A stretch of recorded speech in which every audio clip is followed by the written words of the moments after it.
If you look at the financial success of Amazon and the stock, I own 16% of Amazon. When we take chances in life, our greatest enemy is often no one but ourselves. Don't let your own mind trick you into having regrets. Before making any big life decision, first allow yourself some time to think it over before jumping in. Don't be afraid to try. You may not always succeed, but you may very well regret not giving it a shot. Imagine yourself much later in life. How would you view the choices that you've made? The things you usually do regret are acts of omission or things you didn't do. Your logical mind will try to prevent you from taking chances, so follow your heart and take that risk before it's too late. Sometimes is that we let our intellectual selves overrule those passions. These decisions are what determine what kind of person you will become. Once you've decided to follow your passion, harness your own curiosity. Always keep an eye out for ways you can make something better, and be resourceful. Problems will always come up,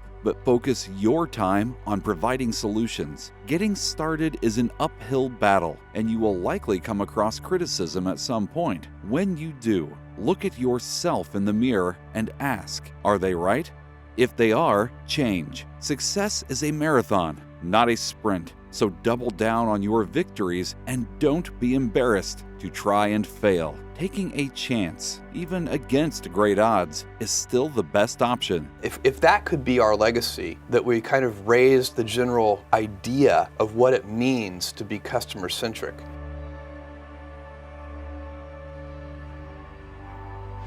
Selling books on the internet. He took me on a long walk in Central Park, listened carefully to me, and finally said, "That sounds like a really good idea, but it would be an even better idea for someone who didn't already have a good job." That logic made some sense to me, and he convinced me to think about it for 48 hours before making the final decision. Seen in that light, it really was a difficult choice, but ultimately, I decided I had to give it a shot. I didn't think I'd regret trying and failing, and I suspected I would always be haunted by a decision to not try at all. After much consideration, I took the less safe path to follow my passion, and I'm proud of that choice. Tomorrow, in a very real sense, your life, the life you author from scratch on your own, begins. How will you use your gifts? What choices will you make? Will inertia be your guide, or will you follow your passions? Will you follow dogma, or will you be original? Will you choose a life of ease, or a life of service and adventure? I was looking for the right framework in which to make that kind of important decision. And the right framework I found is a regret minimization framework. So that's just a nerdy way of saying that you want to project yourself to age 80 and then think back over your life. And if you're 80, what are you want to minimize the number of regrets you have throughout that period of time. I think this is something a lot of people do, maybe subconsciously. Very few people probably name it regret minimization framework because most people are healthier than that. But it was a very clear way for me to think about making that kind of life decision.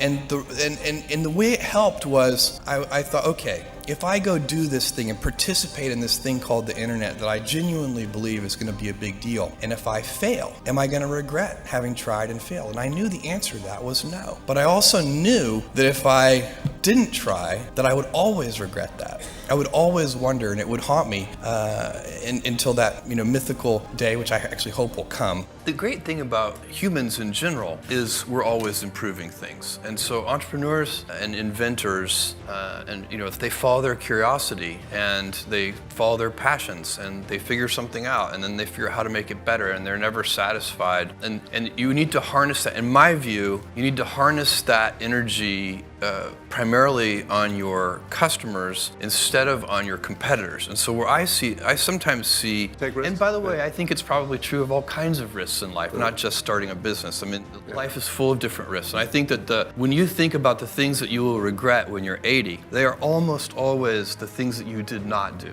They are acts of omission. Very rarely are you going to regret something that you did and it failed and didn't work or whatever. But the acts of omission, the thing, it's not, and again, I'm not just talking about business things. It's like, I loved that person and I never told them. And then, 50 years later, you'd be like, why didn't I tell her? Why didn't I go after it? So that's the kind of life regret that is very hard to be happy about when you're telling yourself in a private moment that story of your life. And when I raised money for Amazon, I had to raise $1 million, which I raised from 22 different investors, $50,000 each. They got 20% of the company for the $1 million. And it was 40 people told me no. So I had to take 60 meetings to get 20 yeses. The first question was always, what's the internet? And I had to walk through that. And this was 1994, early 95. And so did I anticipate, fast forward to today and the current version of it? No. It has been one foot in front of the other, and I think that is true for most businesses, where you kind of proceed adaptively. It's step by step. You figure it out. You have a success, and then you kind of double down on that success, and you figure out what else you can do, what customers want. Everything we've done and all the success we have is at its root primarily due to the fact that we have put customers first. If you've enjoyed this video, be sure to like, share, comment, and subscribe for more content.